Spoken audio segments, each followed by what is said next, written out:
आज के फंडे के विनिंग सीरीज 63 में मिलते हैं फर्स्ट क्वेश्चन के साथ। Consider the following definitions. 1. The number of persons working or seeking or available for work in the labor force as a percentage of working age population is called labor force participation rate. 2. Percentage of employed persons in the population is called worker population ratio. दो definition है दोस्तों। एक में labour force participation rate के बारे में बताया गया है कि ऐसे लोग, नंबर ऑफ पर्संस जो काम कर रहे, इच्छुक है, अवेलेबल है, कहां पे? लेबर फोर्स में, वर्किंग एज पॉपुलेशन के कॉन्टेक्स्ट में, उसको कहते हैं लेबर फोर्स पार्टिसिपेशन रेट। और दूसरा है कि भाई परसेंटेज ऑफ एम्प्लॉयड पर्संस, यानी पूरे पॉपुलेशन में एम्प्लॉयड पर्संस कितने हैं, इसका परसेंटेज, यानी वर्कर पॉपुलेशन रेशियो। कौन सी डेफिनेशन करेक्ट है भाई? क्लिक करें। मैच कर लिया आपने? ओके, चलो मैं क्लिक करता हूं, मैच करो। Answer is C, both definitions are correct. दोनों डेफिनेशंस करेक्ट है दोस्तों। बहुत ही इंपॉर्टेंट डेफिनेशंस है ना। यहां पे हमें एम्प्लॉयमेंट, अनएम्प्लॉयमेंट, उसका कॉन्टेक्स्ट, रिलेशंस और टोटल पॉपुलेशन में वर्कर का टोटल कंट्रीब्यूशन क्या है, इसके बारे में ये दोनों डेफिनेशन से हमें पता चलता है। चलो देख लेते हैं न्यूज में क्या है। दोस्तों न्यूज में ऐसा है कि भाई labour survey reveals sharp drop in jobless rate in 2020-21 2020-21 में एनएसएसओ ने कहा है जुलाई जून ये सर्वे का पीरियड है। ध्यान में रखो, जुलाई जून सर्वे का पीरियड रहता है। 3 साल से कंपेयर किया और पता चला कि लेबर फोर्स पार्टिसिपेशन रेट 39.3% रहा और वर्कर पॉपुलेशन रेट 36.3% रहा। बेहतरीन रहा ऐसा कहना है। अनएम्प्लॉयमेंट रेट यदि यूजुअल स्टेटस और करंट वीकली स्टेटस देखे तो 1920 से काफी बेहतर हो गया है, यानी अनएम्प्लॉयमेंट रेट नीचे चला गया है। भाई फिर ऐसा है तो ये कोविड का ही तो फेज है, तो सच में एनएसएसओ किस एंगल से ये बताना चाहती है? मतलब बेस कम लेके तो नहीं है, क्योंकि इस ढंग से यदि कम होता है तो ऑब्वियसली 1920 में कोविड था, उससे रिलेटेड है तो कोई इशू नहीं, लेकिन कंपैरिजन सच में इतना कम जो है जॉबलेस रेट ड्रॉप हो गया है क्या? So there is a question. लेकिन थोड़ा सा ध्यान में रखो, यूजुअल स्टेटस किसको कहते हैं, करंट वीकली स्टेटस किसको कहते हैं।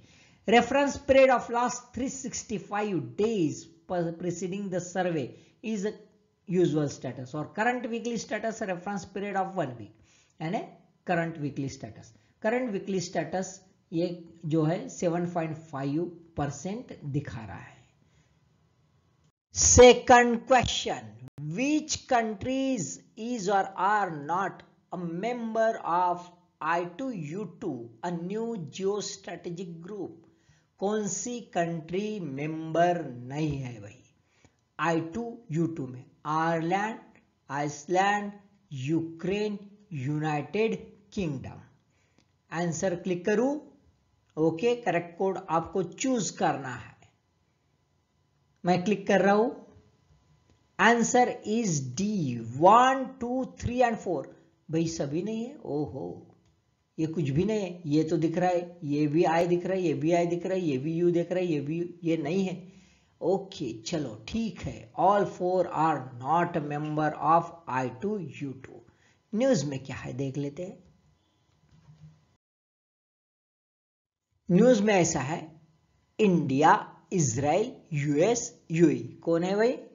इंडिया, इजराइल, यूएसए और UAE are I2U2 summit in July। Virtual summit 13 to 16 जुलाई 2022 को होने वाली है।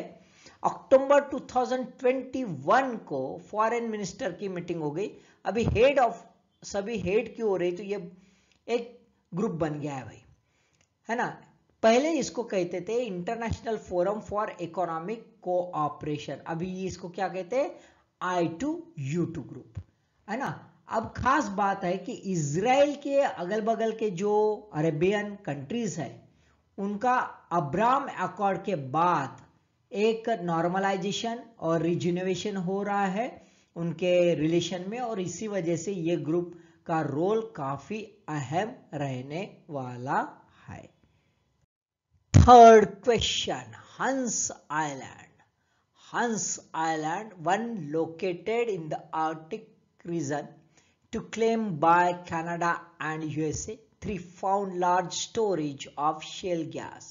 कहाँ पे पाया जाता है, पहला स्टेटमेंट आर्कटिक जो ओशन है वहां पे, दूसरा है कि कनाडा और यूएसए दोनों क्लेम कर रहे हैं और यहाँ पे शेल गैस के जो भंडार है वो पाए जाते हैं। चलो आंसर क्लिक करो, हरी आप करेक्ट कोड चूज करो, मैं क्लिक कर रहा हूं, मैच करो answer. Answer is A, only one is correct. Arctic region में पाया जाता है but it is not claimed by Canada and USA. Then who claim, तो कनाडा एंड डेनमार्क दोनों क्लेम कर रहे हैं भाई, ठीक है। और वहां पे ऐसे कोई स्टोरेज ऑफ शेल गैस नहीं मिला है, इट्स एक्चुअली बैरन आइलैंड, एक पत्थर है ना, बाकी कुछ नहीं है। चलो देख लेते न्यूज में क्या है। देखो सबसे पहले तो है कहां पे, देखो नारेस स्टेट है, ये जो स्टेट है ये कौन सा है, नारेस। यहाँ पे लिंकॉन सी है, यहाँ पे बैफिन बे है, और उसके बीच में ये देखो यहाँ पे ये छोटा सा है हंस आइलैंड। ध्यान में एल्समेरे आइलैंड इस साइड में है और इधर में ग्रीनलैंड इसके बीच में है ना, ऐसा भी क्वेश्चन पूछा जाता है। कितना है, 1.3 स्क्वायर किलोमीटर है, इनहैबिटेड कोई रहता नहीं भाई वहां पे, बैरन है, ठीक है। ये पाया जाता है एक सेमी ऑटोनॉमस डेनिश टेरिटरी जो है ऑफ ग्रीनलैंड एंड कनाडाज एल्समेयर आइलैंड, इसके बीच में है।